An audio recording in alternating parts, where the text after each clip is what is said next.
안녕하세요. 사연을 시작하기에 앞서 구독과 좋아요 부탁드려요. 감사합니다. 사연 시작해 볼게요. 아빠가 돌아가신 지 벌써 2달이 지났어요. 아직도 믿어지지 않았죠. 제가 12살 때 부모님이 이혼하셨고 엄마는 다른 남자와 떠나버렸어요. 아빠는 저 하나만 바라보며 혼자 키워주셨죠. 주변에서 재혼 이야기가 나와도 나는 우리 딸만 있으면 된다며 웃어 넘기시곤 했어요. 그런 아빠였는데 제가 결혼한 지 3년째 되던 해부터 지병이 심해지기 시작했죠. 당뇨와 고혈압, 거기에 심장병까지. 아빠는 점점 쇠약해지셨어요.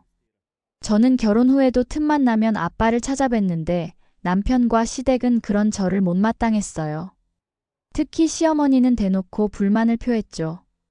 요즘 며느리들은 친정만 알지 시댁은 뒷전이야. 명절에도 꼭 친정 가려고 하고.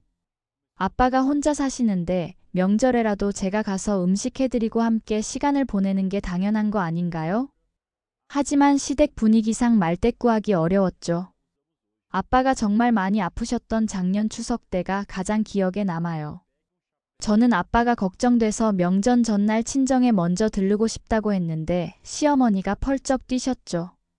시댁이 먼저지 친정이 먼저야. 미리 와서 해야 할 게 얼마나 많은데. 친정 안 가면 뭐 큰일이라도 난다니. 결국 시댁에 먼저 갔는데 결국 아빠는 혼자서 추석을 보내셨어요. 전화로 들은 아빠 목소리가 얼마나 쓸쓸하던지 그날 밤 너무 미안해서 잠을 못 잤어요. 아빠가 입원하셨을 때 상황은 더 심각했어요. 저는 병원에 자주 가서 간병을 해야 했는데 남편은 그런 제게 차갑게 반응했죠. 간병인 써. 네가 매일 병원에 있으면 집안일은 누가 해? 시어머니도 한술 더 떴어요. 친정아버지 간병한다고 남편 찬밥 먹일 거야? 결혼을 했으면 독립을 해야지. 언제까지 계속 친정 타령만 할 거야? 정말 기가 막혔어요. 그들은 아빠가 아플 때 단 한 번도 문병을 오지 않았거든요. 심지어 아빠가 수술을 받으신다고 했을 때도 그러게 건강관리를 했어야지라는 말만 했죠. 인사치레로라도 괜찮아지실 거야 한마디가 그렇게 어려웠나 싶었어요. 남편은 아빠가 돌아가시기 전 3개월 동안 단 한 번밖에 병원에 오지 않았어요. 아빠는 제가 결혼 후 힘들어하는 걸 눈치채셨던 것 같아요. 어느 날 조용히 말씀하셨죠. 딸아, 시댁에서 너무 눈치 보지 마라. 아빠가 혼자라고 해서 네가 죄인은 아니야. 아빠는 딸이 행복하면 그걸로 좋게. 그런 아빠가 너무 고마웠고 동시에 마음이 아팠어요. 왜 이렇게 착한 아빠를 두고 사람들은 차갑게 대하는 걸까요? 아빠의 병이 악화된 지 6개월 만에 돌아가셨어요. 마지막 순간에 제 손을 꼭 잡고 말씀하셨죠. 딸아, 아빠가 그래도 우리 딸 하나는 잘 키웠지? 이제 아빠 걱정 말고 행복하게 살아라. 장례를 치르고 나서 한 달쯤 지났을 때였어요. 아빠가 들어놓으신 보험 처리와 상속 절차가 마무리되었죠. 저는 정말 놀랐어요. 아빠가 저를 위해 얼마나 많은 준비를 해놓으셨는지 그제야 알게 되었거든요. 아빠는 지병이 생기시기 전부터 보험을 여러 개 들어놓으셨어요. 지병이 생기고 나서는 종신보험을 많이 들어놓으셨더라고요. 딸이 혼자 남겨질 때를 대비해서 미리 해놓은 거야. 아빠가 우리 딸 힘들게 살지 않게 준비해놨으니까 걱정하지 않아도 돼. 아빠가 생전에 그런 말씀을 하셨던 게 기억났어요. 그때는 뭔가 싶었는데 이제 와서야 아빠의 깊은 사랑을 느꼈죠. 보험금과 아빠가 남겨주신 집값을 합치니 총 18억이 넘었어요.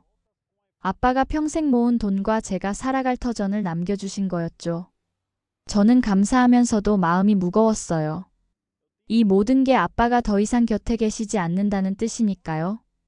그런데 남편의 반응은 정말 충격적이었어요.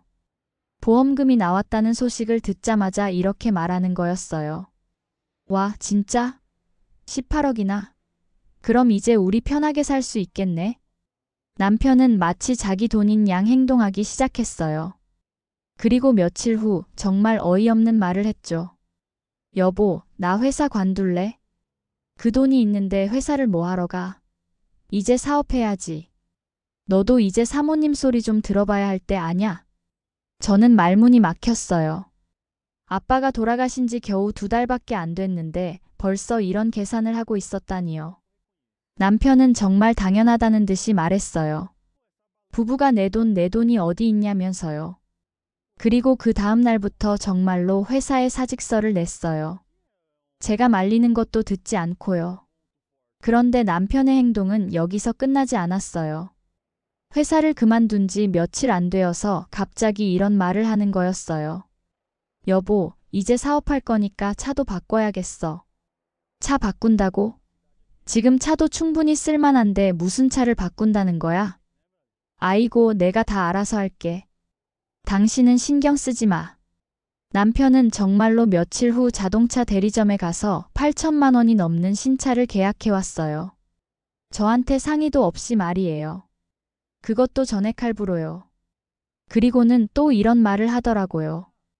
여보, 우리 집도 좀 더 넓은 곳으로 이사하자. 신축 아파트로. 남편은 정말로 부동산을 알아보기 시작했어요.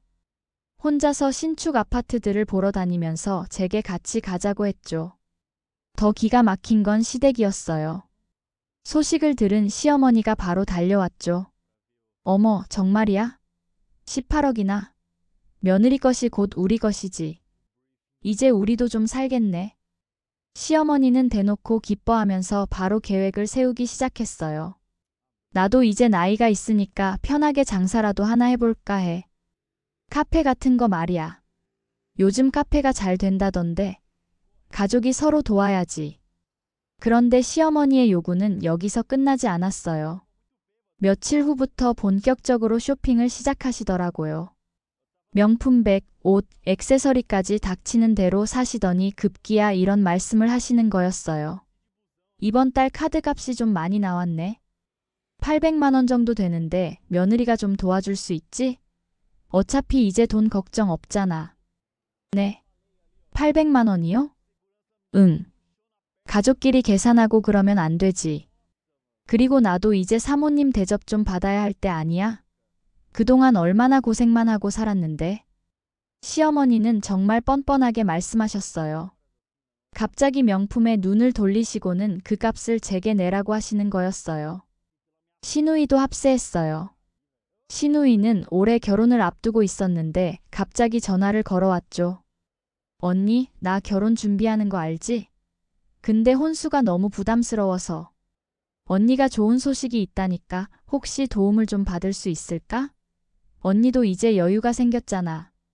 가족인데 서로 도와야지. 엄마가 그러는데 언니 대박 났다며? 정말 뻔뻔했어요. 평소에는 연락도 잘 안 하던 시누이가 갑자기 결혼 자금을 달라고 하는 거였죠. 그리고 대박이라니요. 아빠가 남겨주신 유산을 두고 그게 할 소리인가 기가 막혔죠. 그런데 시누이의 요구도 점점 커졌어요. 처음에는 혼수 자금이라고 했는데 며칠 후에는 이런 전화가 왔어요. 언니, 나도 엄마랑 쇼핑 좀 했는데 카드값이 많이 나왔어. 600만 원 정도인데 언니가 좀 도와줄 수 있지? 가족 좋다는 게 뭐야? 600만 원이 적은 돈이에요? 그리고 제가 그걸 왜 도와줘야 하는지 모르겠네요. 언니가 그런 식으로 말하면 안 되지. 18억이나 받았으면서 고작 600만 원 갖고 뭘 그래. 시누이는 마치 제가 인색한 사람인 것처럼 말했어요. 그들의 요구는 점점 구체화되고 노골적이 되었어요. 시어머니는 카페를 차려달라고 했고 남편도 사업을 하겠다고 했고 시누이는 결혼 자금으로 5천만 원을 달라고 했어요. 거기에 각자의 카드값까지 제가 내야 한다고 했죠. 마치 제가 복권에 당첨된 것처럼 행동했어요. 가장 화가 났던 건 시어머니가 한 말이었어요. 니네 아빠도 우리 가족이 잘 사는 걸 보면 기뻐하실 거야. 아빠가 살아계실 때는 거들떠보지도 않더니 이제 와서 아빠를 들먹이다니요. 저는 참다 못해 말했어요. 어머님, 아빠가 아프실 때는 단 한 번도 찾아오지 않으셨잖아요. 제가 친정 가는 것조차 못마땅해 하셨고요. 시어머니는 변명만 늘어났어요. 결정적인 사건은 며칠 후에 일어났어요. 제가 외출하고 돌아왔는데 집에 부동산 중개업자가 와 있는 거였어요. 남편이 신축으로 이사한다며 저희 집을 내놓는다고 불러서는 저희 아빠가 남겨주신 집도 팔려고 했던 거죠. 여보, 이게 무슨 상황이야? 아, 우리 신축으로 이사하려면 이 집도 내놔야 하잖아. 그리고 그 김에 장인어른이 사시던 집도 내놓으려고. 지금 거기가 집값이 좀 올랐대. 이럴 때 팔아야지. 저는 그 순간 정말 분노를 느꼈어요. 아빠가 살던 집은 제가 결혼하기 전까지 아빠와 제가 함께 살던 곳이고 아빠의 흔적이 곳곳에 남아있는 소중한 공간이었어요. 그런데 남편은 그저 돈으로만 봤던 거예요. 지금 당장 나가세요. 저는 이 집도 저희 아빠 집도 절대 안 팔아요. 남편은 당황했지만 부동산 중개업자를 돌려보냈어요. 하지만 그 후에 저에게 화를 냈죠. 왜 그렇게 극단적으로 나오냐면서 그냥 알아보는 거였다고 했어요. 그날 밤 저는 정말 많은 생각을 했어요. 이 사람과 계속 살아야 하나? 아빠가 평생 모아서 제게 남겨주신 소중한 유산을 이렇게 함부로 대하는 사람과 말이에요. 다음 날 저는 법무법인에 상담을 받으러 갔어요. 혹시 상속받은 재산도 이혼할 때 재산분할 대상이 되는지 궁금했거든요. 변호사의 답변은 명확했어요. 상속 재산은 재산분할 대상이 아닙니다. 혼인 중에 부부가 공동으로 형성한 재산만 분할하는 거거든요. 특히 사망보험금이나 상속받은 부동산은 개인 재산으로 분류됩니다. 그럼 제가 받은 18억은 전부 제 거예요? 그렇습니다. 다만 혼인 중에 그 돈으로 공동명의 재산을 샀거나 공동생활비로 사용한 부분이 있다면 그 부분은 고려될 수 있어요. 하지만 원칙적으로는 상속 재산은 개인 재산입니다. 집에 돌아와서 남편에게 말했어요. 우리 이혼해요. 남편은 처음에는 농담인 줄 알았어요. 하지만 제가 진심이라는 걸 알자 당황했죠. 시어머니가 소식을 듣고 달려왔어요. 이게 무슨 소리야? 갑자기 이혼이 뭐야? 그 돈 혼자 가지려고 그러는 거지? 그렇게 이기적으로 굴면 안 되지. 가족인데? 이혼하면 그 돈 다 재산분할해야 되는 거 알지? 시어머니도 남편과 마찬가지로 제가 받은 상속재산을 재산분할로 나눠 가질 수 있다고 생각했어요. 시누이도 전화를 걸어왔죠. 언니, 진짜 이혼할 거야? 그럼 그 돈은 어떻게 되는데? 오빠도 절반은 가져갈 수 있는 거 아니야? 정말 한심했어요. 모두가 제 상속 재산에만 관심이 있을 뿐 제 감정이나 상황은 전혀 신경 쓰지 않았어요. 저는 그들에게 법적 사실을 알려줬어요. 상속받은 재산은 재산분할 대상이 아니에요. 변호사한테 확인해 봤거든요. 그 말을 듣자 집안이 발칵 뒤집어졌어요. 시어머니는 그럴 리가 없다며 소리를 지르셨고 남편은 당황해서 인터넷을 검색해 보기 시작했어요. 시누이는 전화로 언니가 거짓말하는 거 아니야? 라고 했죠. 하지만 사실은 사실이었어요. 아무리 찾아봐도 상속 재산은 개인 재산이고 재산분할 대상이 아니라는 결론만 나왔죠. 그제야 그들의 태도가 180도 바뀌기 시작했어요. 시어머니는 갑자기 온화한 목소리로 말했어요. 우리 며느리 너무 성급하게 생각하지 마. 갑자기 무슨 이혼을 해? 그동안 힘들었을 텐데 우리가 좀 몰라줬나 보네. 남편도 마찬가지였어요. 여보, 내가 너무 성급했나 봐. 장인어른 생각에 아직 마음이 아플 텐데. 미안해. 다시 생각해 볼게. 하지만 이미 늦었어요. 저는 그들의 본 모습을 봤거든요. 아빠가 살아계실 때는 냉대하고 돌아가시자마자 유산에 눈독을 들이는 모습을 말이에요. 이혼 절차를 진행하면서도 그들은 계속 방해했어요. 시어머니는 친척들을 동원해서 저를 설득시키려 했고 남편은 울면서 용서를 빌었죠. 시누이는 언니가 너무 매정하다며 원망했어요. 특히 시어머니가 친척 모임에서 저를 험담하고 다닌다는 소식도 들렸어요. 제가 돈 때문에 가족을 버렸다고 아빠 유산 독차지하려고 이혼했다고 말하고 다닌다는 거였어요. 정말 기가 막혔죠. 하지만 저는 흔들리지 않았어요. 아빠가 평생 고생하며 모아주신 그 돈을 아빠를 외면했던 사람들이 차지하게 할 수는 없었거든요. 남편은 마지막까지 발악했어요. 차도 계약하고 회사도 이미 그만뒀는데 이혼하면 어떻게 살겠냐고, 자기도 저희 아빠를 많이 걱정했다며 아빠가 돌아가셔서 마음이 아프다고 거짓말까지 했어요. 하지만 아빠가 아프실 때 단 한 번밖에 병원에 오지 않았던 사람이 그런 말을 하는데 믿음이 갈 리가 없었죠. 어렵게 이혼이 성사된 후 시댁과는 완전히 연을 끊었어요. 시어머니는 마지막까지 나중에 후회할 거야. 돈에 눈 멀어서 가족까지 버리고 넌 결국 외롭게 늙어 죽을 거야 라고 했지만 저는 전혀 후회하지 않았어요. 오히려 자유로워졌죠. 아빠가 남겨주신 집에서 혼자 살면서 아빠를 그리워할 수 있는 시간을 가질 수 있었어요. 그들과 함께 있을 때는 슬퍼할 시간조차 없었거든요. 아직도 가끔 남편이나 시댁에서 연락이 와요.